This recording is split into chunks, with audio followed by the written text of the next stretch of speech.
এ শহর কখনো থেমে থাকে না, আমরাও না। ঈদের ছুটি শেষ, ফিলিংস অফ এনার্জি অন। বন্ধুরা বলল চলো একটু পাগলামি করি, so we don't plan, we just move. Destination Hatirjheel. কোনো প্ল্যান পরিকল্পনা ছিল না আমাদের। শাকিলের এক কথায় ভার্সিটি ক্লাস শেষ করি আমরা উঠে পড়লাম বাসে। ঈদের পর ঢাকা আবার ধীরে ধীরে ফিরছে তার চেনা ব্যস্ততায়। এতদিন সবাই ঈদের ছুটি কাটাতে নিজের গ্রামে ছিল, কিন্তু এখন ঈদের ছুটি শেষ হয়েছে, আবার কাজের তাগিদে, জীবিকার তাগিদে সবাই ঢাকা ফিরেছে। আমরাও বন্ধু বান্ধবরা অনেকদিন ধরে আড্ডা দিই না। আমরাও ঈদের ছুটিতে অনেকে গ্রামে গিয়েছিলাম, অনেকে ঢাকায় ছিলাম, এবং সবাই সবার কাছ থেকে বিচ্ছিন্ন ছিলাম। তাই আমরাও নিজেদেরকে একটু সময় দিতে এই জার্নিটা শুরু করি। আমরা সবাই নেমে পড়ি কারওয়ান বাজার। এখান থেকে আবার আমরা রিক্সা খোঁজা শুরু করি। প্রথমে একটি রিক্সা আমরা পাই। রিক্সাটার সাথে আমাদের ভাড়ায় বনিবনা না হওয়ার কারণে এই রিক্সাটি আমরা স্কিপ করে এই বড় বিল্ডিংটার সামনে চলে যাই। এখানে একটি বড় রিক্সা আমরা পাই, যেখানে আমরা 5 জন চড়তে পারবো। রিক্সায় সবাই চাপাচাপি করে বসে আমরা চলতে শুরু করলাম আমাদের গন্তব্যের দিকে।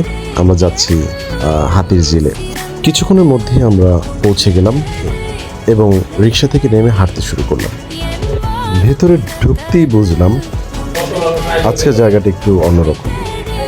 মানুষ খুব কম, চারপাশটা একদম নিরিবিলি, শান্ত একটা পরিবেশ। আমরা একটু সামনে হাঁটতে শুরু করলাম। এর মধ্যেই শাকিল শুরু করে দিল তার চিরচেনা দুষ্টামি। এখানে একটা গাছের ডাল ধরে সে ঝুলে আসে, আবার একটু পরে উঠে পড়েছে এই আম গাছে পাখির বাসা দেখতে। তো আমি একটু শান্ত পরিবেশটা উপভোগ করছিলাম। এদিকে আমার বোন খাদিজা, সে মডেলিং শুরু করে দিয়েছে, কিছু ফটোশ্যুট করছে। এখানে একটা আইসক্রিমওয়ালা ছিল, তার কাছ থেকে আবার কিছু আম নিয়ে নিল আমাদের খাদিজা। হঠাৎ করে দেখি শান্ত হাওয়া বইছে, খুব ঠান্ডা বাতাস।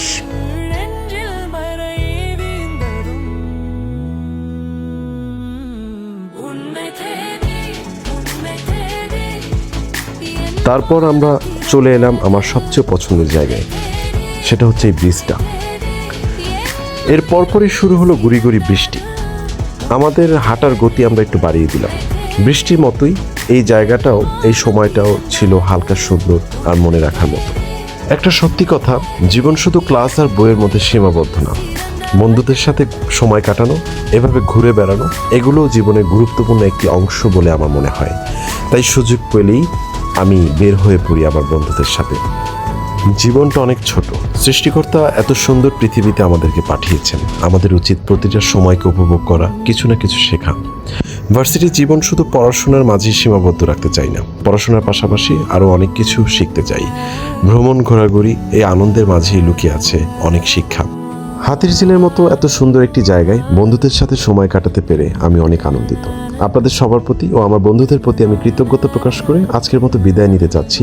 সবাই ভালো থাকবেন, সুস্থ থাকবেন। আসসালামু আলাইকুম ওয়া রাহমাতুল্লাহি ওয়া বারাকাতুহু।